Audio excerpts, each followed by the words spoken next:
வணக்கம் நண்பர்களே. முருகப்பெருமான் பெரும்பாலான தலங்கள்ல ஒரு முகத்தோட காட்சி கொடுப்பாரு. அதே போல சில இடங்கள்ல அரிதான 2 முகம், 3 முகங்கள், 4 முகங்கள் கொண்டு கூட காட்சி கொடுக்கிறாருங்க.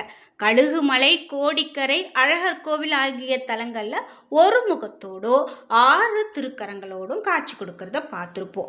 சில இடங்கள்ல 6 முகங்கள் 12 கைகளோடு முருகப்பெருமான் காட்சி தரத பார்த்துருப்போம். ஆனா நான் இப்போ இந்த வீடியோவில் பார்க்கக்கூடிய இந்த முருகப்பெருமான் 11 முகங்களோடு 22 கைகளோட காட்சி கொடுக்கிறார் அப்படிங்கிறார்.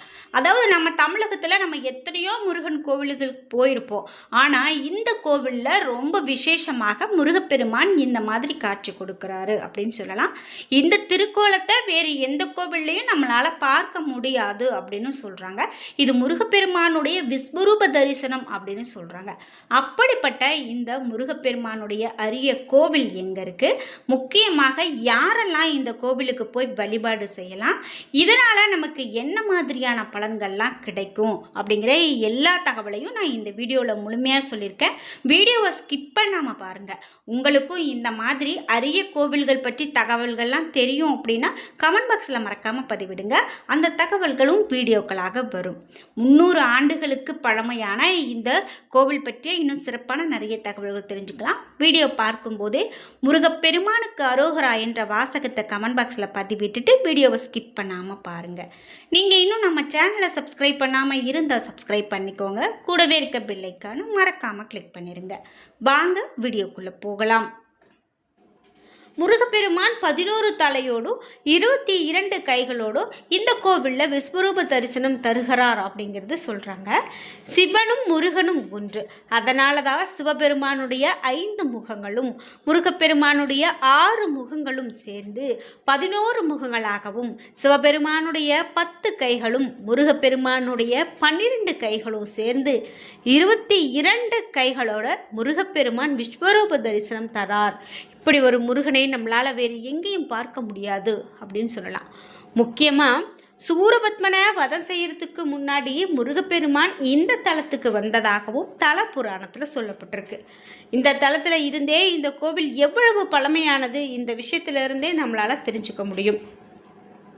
இந்த கோவில் எங்கே இருக்குது அப்படின்னு கேட்டிங்கன்னா, ராமநாதபுரம் மாவட்டத்தில் குண்டுக்கரை அப்படின்னு சொல்லக்கூடிய ஊரில் இந்த கோவில் அமைஞ்சிருக்குங்க.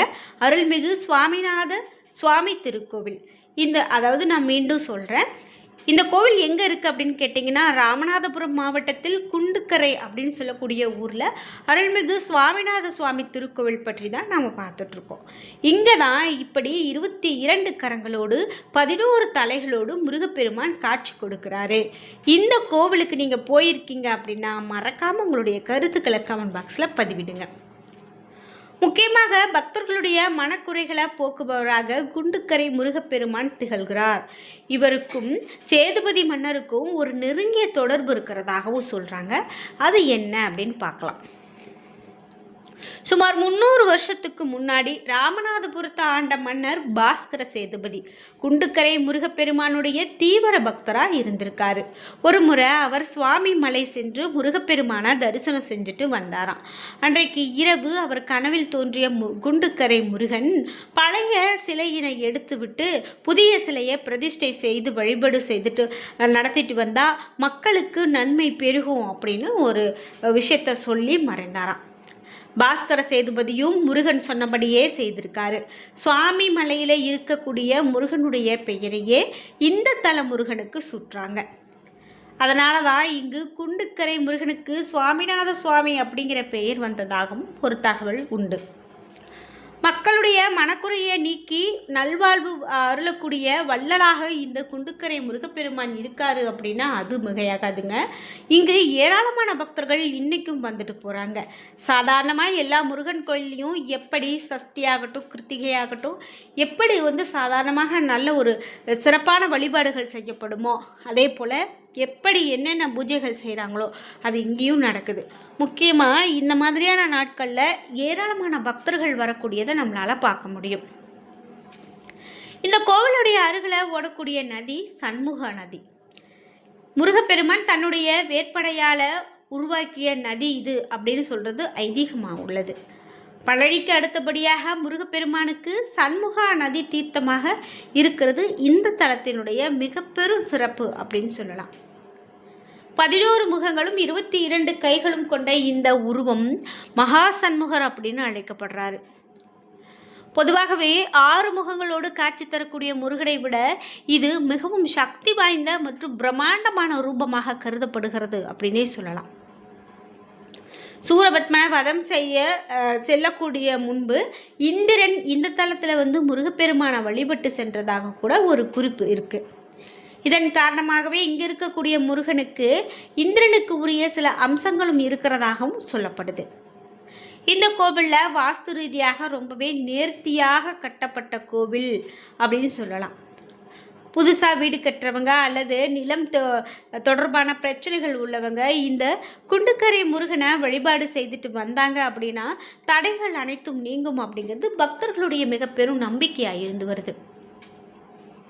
மன்னர் பாஸ்கர சேதுபதிக்கு சுவாமிமலை முருகனே நேரில் உத்தரவிட்டதால் தென்னகத்தில் சுவாமிமலைக்கு செல்ல முடியாதவங்க இந்த குண்டுக்கரை முருகனை தரிசித்தா அதே பலன் கிடைக்கும் அப்படிங்கிறது ஐதீகம்.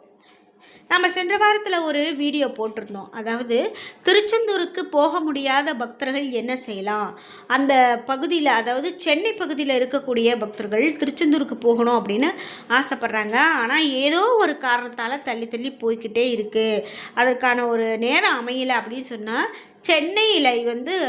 சென்னையிலேயே குடிக்கொண்டிருக்கக்கூடிய ஒரு முருகப்பெருமான் பற்றி நம்ம ஒரு வீடியோ போட்டிருந்தோம். அதாவது திருச்செந்தூர் முருகப்பெருமான்.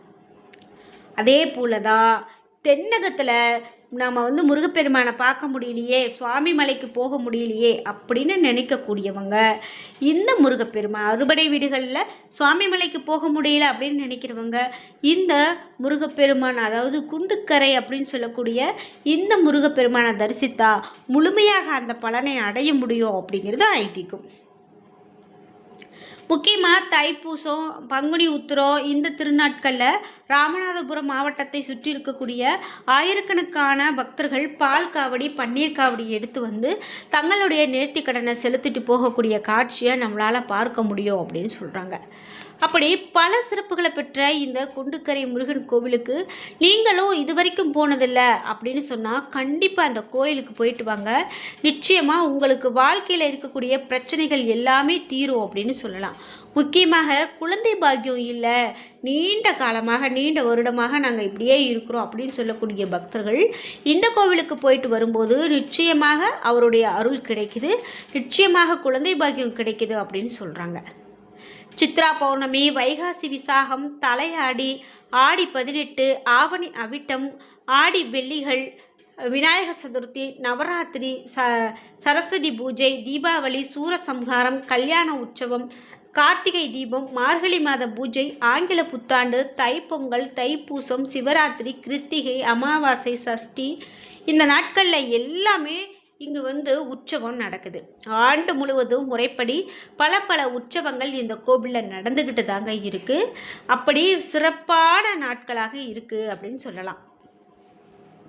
கோவில் திறக்கக்கூடிய நேரம் என்ன அப்படின்னு கேட்டிங்கன்னா காலை 6 மணி முதல் 12:30 மணி வரையிலும், மாலை 4 மணி முதல் இரவு 8:30 மணி வரையிலும் திறந்திருக்கும். விசேஷ நாட்களில் 9 மணி வரை இந்த நடை திறந்திருக்கும் அப்படின்னா அது மிகையாகாது. அதனால தான் ஏராளமான பக்தர்கள் விசேஷ நாட்களில் இந்த கோவிலுக்கு போய் வழிபாடு செய்கிறாங்க. நீங்கள் வித்தியாசமான முருகப்பெருமானை பற்றி நான் தெரிஞ்சுக்கணும், நிறைய முருகப்பெருமான் கோயிலுக்கு போவீங்க, அதே போல் முக்கியமாக முருகப்பெருமானுடைய பக்தர் நீங்கள் அப்படின்னு சொன்னால் கண்டிப்பாக இந்த முருகப்பெருமானை போய் ஒரு முறையாவது வழிபாடு செய்துட்டு வாங்க. நிச்சயமாக உங்களுக்கு கிடைக்கக்கூடிய பலன்கள் கண்டிப்பாக கிடைக்கும். முக்கியமாக ஒரு முறை சுவாமிமலை அதாவது குண்டுக்கரை முருகன் கோவிலுக்கு தினமும் வழிபாடு செய்கிறவங்களில் நாம் பார்க்கும்போது நிறைய பேர் இருக்காங்க. அதில் இந்த பாஸ்கர சேதுபதி அவரும் இருந்திருக்காரு.